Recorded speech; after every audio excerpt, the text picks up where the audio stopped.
আজকে বুধবার, তাই একটু ভাবলাম, কালী পুজো তো পেরিয়ে গেছে, কালী পুজো দীপাবলি সব পেরিয়ে গেছে, আগামীকাল বৃহস্পতিবার ভাইফোঁটা আছে। তো আজকে বুধবার, তাই ভাবলাম একটু চিকেন রান্না করব বাড়িতে।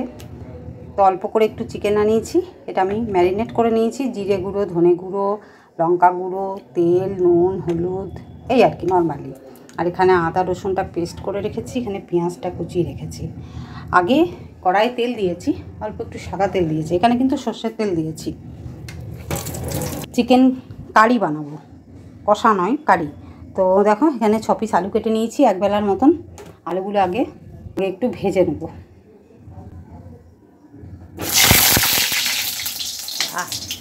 তখন ধুয়ে রেখেছি, তাও গায়ে ছিটে না এলে হয় না।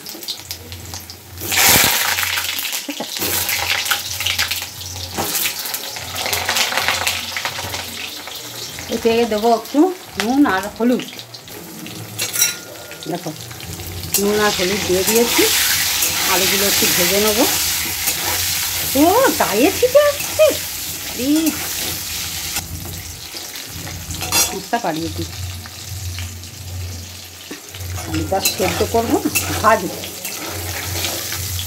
দেখো আলুগুলো একটু লাল লাল করে ভেজে তুলে নিয়েছি আলুগুলো। আর এখানে ওই তেলেই চিকেনের পিসগুলো দিয়ে দিয়েছি। এগুলো এবার একটু হালকা ফ্রাই করে নেব। আমার না ভুল হয়ে গেল, আগে চিকেনগুলো ভেজে নিতে হয় আর তারপরে ম্যারিনেশনটা করতে হয়, ওই জন্য আর টক দইটা মেলালাম না। আগে ভেজে নিই, তুলে তারপরে টক দইটা দেবো। আর তেলের মধ্যে একটু গরম মশলা ফোড়ন দেবো, ভাজা হোক।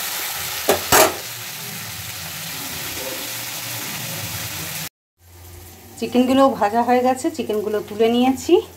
আর এখানে দিয়েছি তেলের মধ্যে একটু গরম মশলা, মানে গরম মশলার দারচিনি আমার কাছে না একদম নেই, কিনতেই ভুলে গেছি, তাই দারচিনি দিতে পারলাম না। 4টে এলাচ আর তেজপাতা দিয়েছি। এবার পেঁয়াজটা একটু ভালো করে ভেজে নেবো, দিয়ে আবার এই আলু, চিকেন, আদা রসুন বাটা, দই সব দিয়ে আবার কষবো। আর যা যা লাগবে, যদি নুন টুন লাগে তো সেই দিয়ে দেবো, তাহলেই আমার চিকেন কারি রান্না হয়ে যাবে। আর কালকে ওই কী বলে, একটু ভোগ পেয়েছিলাম কালী পুজোর, দিয়ে দুপুরবেলায় একটু ভাতও রান্না করতে হয়েছিল। ভোগটা দিয়ে যদি সবার না হয়, ওই সন্ধ্যায় 2 হাতা ভাত দিয়েছে। দিয়ে আবার রাতে তো আর ঘরে খাইনি, ভাতটা রয়ে গেছে, ওটা একটু গরম করে নেবো। আজকে আর ভাত রান্না করবো না, আজকেও রাতে তো ঘরে খাবো না। ঠাকুর দেখতে বেরোলে ওই রাত্রে এসে আর ঘরে খাওয়ার কথা চিন্তা করলে আর হবে না। বেশি ভাজতে গেলে না মশলাটার আবার পোড়া ইয়ে হয়ে যাবে। আদা রসুনটা কি আগে দিয়ে দেবো? আগে দিয়ে দিই, দাঁড়াও। আদা রসুনটা দিয়ে দিয়েছি, এবার আদা রসুনটা একটু কষে নেব, তারপরে আলু আর মাংসটা, মানে চিকেনটা দিয়ে দেবো। আর এই কালী পুজো পেরোলো, তখন তো মাইকের আওয়াজে ছেলে তো সেই দরজা জানলা বন্ধ করে পড়াশোনা করছে দিনের বেলায়। রাত্রে যতটা সম্ভব পড়াশোনাটা করে নিলেই ভালো। এই এইখানটায় অসুবিধা, এত মাইক বাজে গানে। যে কালী পুজো পেরোলো আর ছটের শুরু হয়ে গেল। বাপরে বাপরে,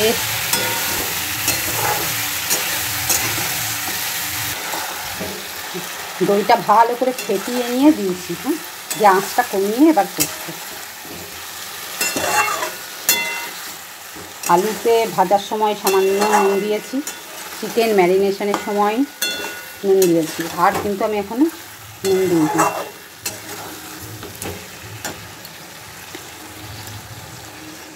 আর নুন লাগবেও না, সব ঠিক আছে। চলো এবার শুধু আমার কাজ, তোমাদেরকে দেখানোর কিছু নেই। কষবো, কষে জল দিয়ে দেবো, যতটা আর কি জল দিতে হবে আলু সেদ্ধ হওয়ার জন্য। চিকেন তো এমনি কষতেই সেদ্ধ হয়ে যায়।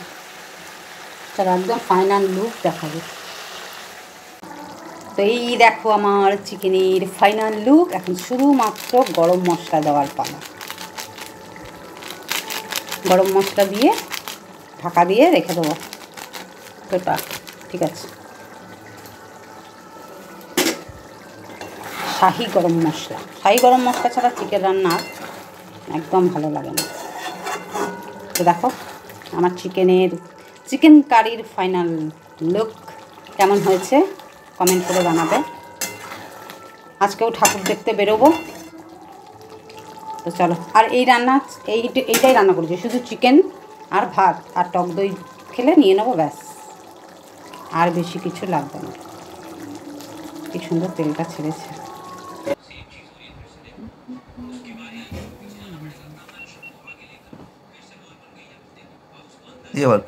আবার কি রকম দেখাচ্ছে 9-3 আবার কি বেরিয়ে গেল নাকি এটা? হ্যাঁ হাওয়া কমে গেছে। হ্যাঁ উফ, 175। তাও ঠিক আছে। গুড ইভিনিং, এখন রেডি হয়ে গিয়েছি, এখন বাজছে 6:10 আর আমরা আজকে একটু তাড়াতাড়ি বেরোচ্ছি, একটু দূরে যাবো আর কি ঠাকুর দেখতে। তো কোথায় যাচ্ছি না যাচ্ছি চলো বেরিয়ে তোমাদেরকে বলতে বলতে যাবো যে আমরা কোন দিকে আজকে ঠাকুর দেখতে যাচ্ছি। তো চুলটা দেখো এইভাবে বেঁধে নিয়েছি, খুব কি মনে হচ্ছে যেন বসা বসা চুলটা, হাওয়াতে তো এলোমেলো হয়েই যাবে, কিন্তু এখন এইভাবেই করে নিয়েছি। আজকে এই কুর্তিটা পরলাম, কুর্তি কেন বলি, আসলে কুর্তি নয়, এটা চুড়িদার, একদম সেট 2 পিস। এখন তো ওই রকম সব বেরিয়েছে 2 পিস 3 পিস 1 পিস, কুর্তি হচ্ছে 1 পিস, এগুলো 2 পিস, আর ওড়না থাকলে 3 পিস। তো চলো বেরোই, তারপরে আবার দেখা হচ্ছে। আরে বাবা, আজকে কোন মানকার আমলের একটা জামা বার করেছে, কত পুরনো পুরনো জামা, অথচ সব নতুন। বাবা রোবটটা আছে, রোবটের মধ্যে কোথাও লেখা নাই এটা পারফিউম না বডি স্প্রে। আরে বডি স্প্রে নয়, আমি তো বলছি এটা আমাকে ব্যাপার। তুমি এটা দিলে না দিয়েছি, আমি তো একটা নতুন দিলাম, খুবই গন্ধ করে শুকে দেখো, দূর থেকেই পাওয়া যাচ্ছে। আমিও দেখে দিলাম, তবে আমি নতুন জামা দিই। হ্যাঁ নতুন চেঞ্জ কীভাবে ওই একটা বন্ধ করে চলে এলাম। আরে এই তো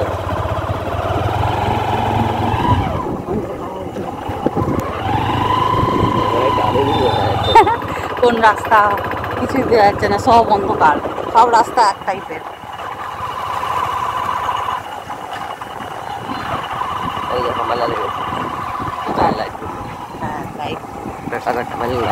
এই লাইট দেখে দেখে যেতে হবে যে নিশ্চয়ই এখানে পুজো হয়েছে। এটা হচ্ছে মায়ের কুঠির। লাইট বেড়ে গেছে, তুমচু বাম, বাবা দেখো বাম তৈরি করেছে, দেখো হাইল্যান্ডসের উপরে গিয়ে মারছে একদম। কত বড় ইঞ্জিনিয়ার, তার কোনো জ্ঞানই নেই একটা বাইক কত দূর উঁচু হতে পারে। আগেবার ওইটা দিয়ে এসছিলাম, বলো ওইটা দিয়ে ঘুরে এসছিলাম, এইটা দিয়ে এসছিলাম। হ্যাঁ হ্যাঁ তো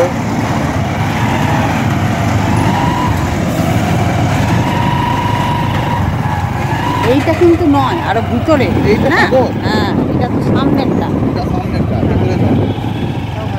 হ্যাঁ এই যে আলোর লাইন লাগিয়ে দিয়েছে। এখানে গাড়ি রেখে যাওয়া যায়, কিন্তু ওখানে একটা হাঁটতে হবে। না না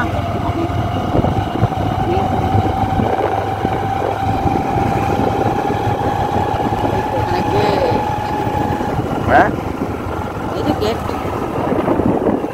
অনেক গেট থাকবে, আয় না।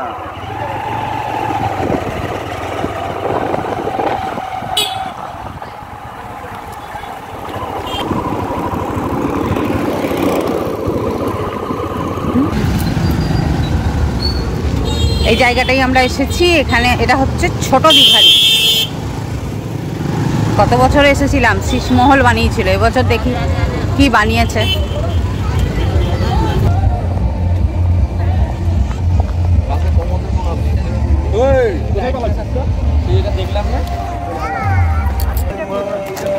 অষ্টমীর দিনে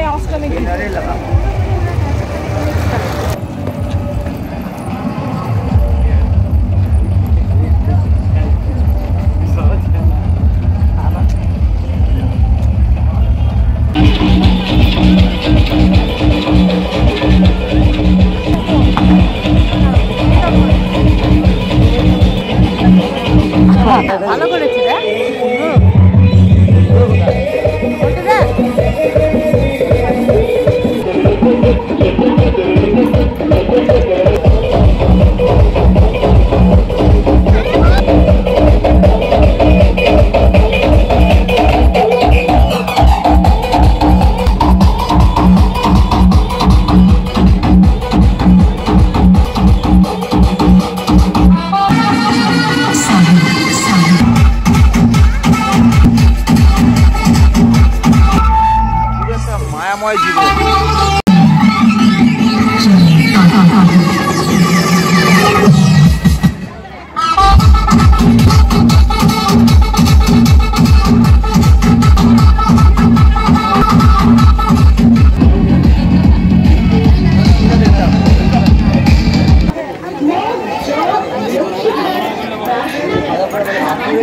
এর মতো করে ঠিকই আছে। আগেরবার মনে হচ্ছে ভিতরটা পুরো রাজ।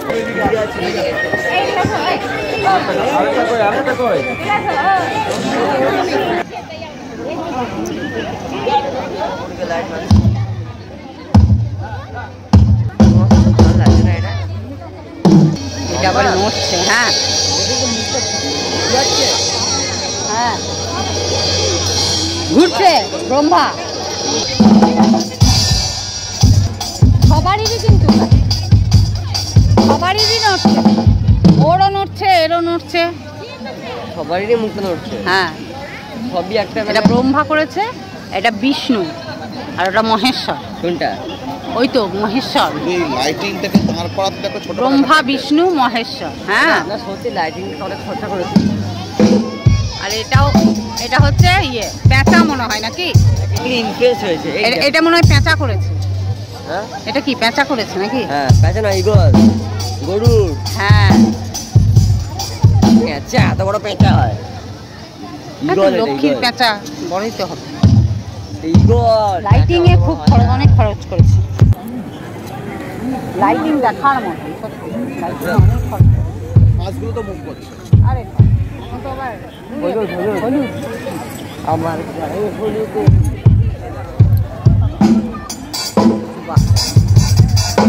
আর ওদিকে অর্কেস্ট্রা মনে হয় ফাংশন হবে। কে আসবে কে জানে? এটা এদিক দিয়ে বেরোলে কিন্তু মেন রোড, কিন্তু তুমি তো এদিক দিয়ে বেরোতে পারবে না। এদিকে তোমার কনজাস্টেড বেশি। হ্যাঁ এবারে খুব একটা এইটা কি লাইটিং স্পেশাল করেনি, আগের বারে ভালো করেছি।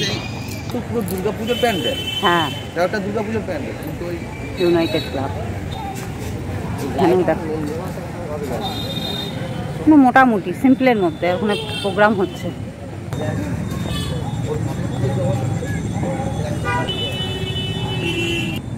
মায়ের মুখ খুব সুন্দর। না আমি তুমি বলো না, এটা দেখো না, কালকে একটা মিলন চক্রের অনেকগুলো জবা, আর এটা একটা জবা আমার তো হচ্ছে একই জায়গা থেকে এসেছে। ওর জবার জায়গায় তো ওই গোল গোল চাকাগুলোকে ধরে দিয়েছে। দেখো আমার মুখটা একদম ও জবা মানে মা কালী কিন্তু ফোকাসটা করো। অন্যরকম, এটা কৃষ্ণকালী হবে অন্যরকম আর কি। মানে সেই কৃষ্ণকালী তো বটেই, কিন্তু দেখ মানে ধ্যানে বসে আছে শিবের। এটা কি রুদ্র মাতা? শিব একদম নিশ্চিন্তে শুয়ে আছে, আর ও বসে আছে ও যোগাসন। একটা পা তুলে দুটো পা উঠে নিয়েছে।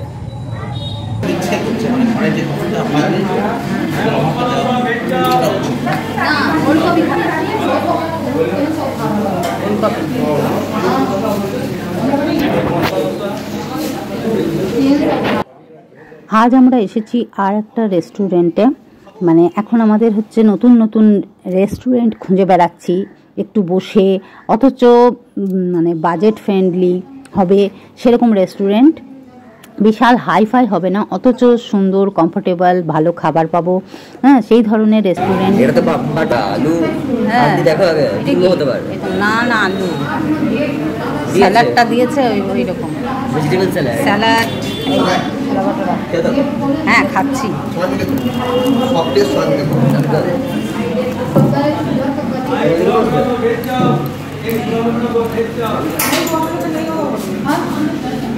খুঁজে খুঁজে আমরা মানে এই পুজো থেকে শুরু করেছি, আর এই কালী পুজোতে তো বেশ কয়েকটা রেস্টুরেন্ট আমরা আগে তো একদমই রেস্টুরেন্টে বসে খেতাম না, তো এখন আমরা বেশ 2-3টে রেস্টুরেন্টে দেখলাম, খেয়ে তো খুবই ভালো লাগলো। আর আমাদের আসানসোলে এত সুন্দর সুন্দর রেস্টুরেন্ট রয়েছে, আমরা তো এমনিতেই এইসব খুব একটা অবশ্য পছন্দও করি না রেস্টুরেন্টে বসে খাওয়া, কিন্তু এখন খেলাম তো খুব ভালো লাগলো।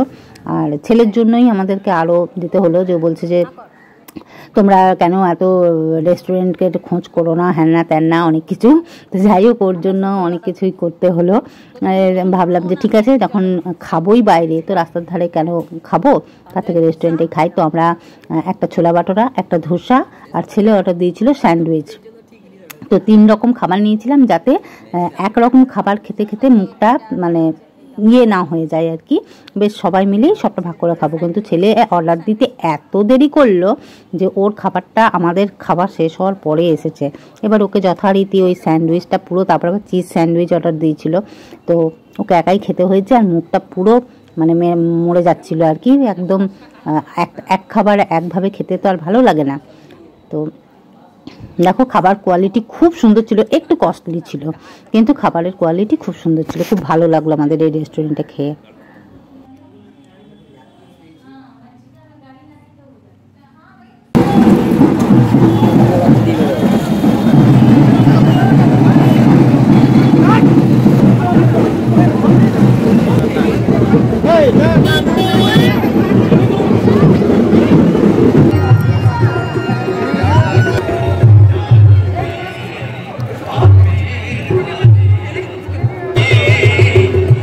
তো আমরা এখন আমাদের একদম এরিয়াতে চলে এসেছি। আর এই প্যান্ডেলটা রয়ে গিয়েছিল আগের দিন, এত বড় লাইন পড়েছিল যে আমাদের আর দেখা হয়নি। তো আজকে লাস্টে বাড়ি ফেরার আগে ভাবলাম এই প্যান্ডেলটা দেখে নিই। আর আজকে একদমই লাইন নেই। তো এখানে বানিয়েছে আমাদের বার্নপুরের মানে ঐতিহ্য আর কি, পুরনো বার্নপুর থেকে শুরু করে কেমন ছিল বার্নপুর, আর বার্নপুরের মধ্যে কি কি আছে। আগে যে আমাদের এই ইস্কো সেল এখন যে হয়েছে, আগে ছিল ইস্কো কারখানা, তারপরে মানুষের ভাঙা গড়া, জীবনের ভাঙা গড়া, এইসব নিয়ে এই প্যান্ডেলটা করেছে। তো যাই হোক, ওই বাঁশের ওই মাচা এইসব দিয়ে তৈরি করেছে। তো ভালো লাগছে, নতুনত্ব একটু করেছে। তো মোটামুটির মধ্যে ঠিকই আছে, খুব একটা মানে বিশাল কিছু ভালো না করলেও ভালো লাগলো প্যান্ডেলটা। আর অনেকটা জায়গা জুড়ে করেছে। আর এই জায়গাটাতেই কিন্তু সঞ্জয়ের টিচার্স ডে হয়েছিল, মানে এই মাঠটাতে হয়নি, এই পাশেই ইয়েটা আছে কি বলে ক্লাবটা, সেখানে হয়েছিল। দেখো এটা আমাদের হচ্ছে বার্নপুর স্টেশন। তো বার্নপুর স্টেশনে দুটো হচ্ছে প্ল্যাটফর্ম আছে, তো 1 নম্বর 2 নম্বর সবটাই বানিয়েছে, খুব সুন্দর লাগছে।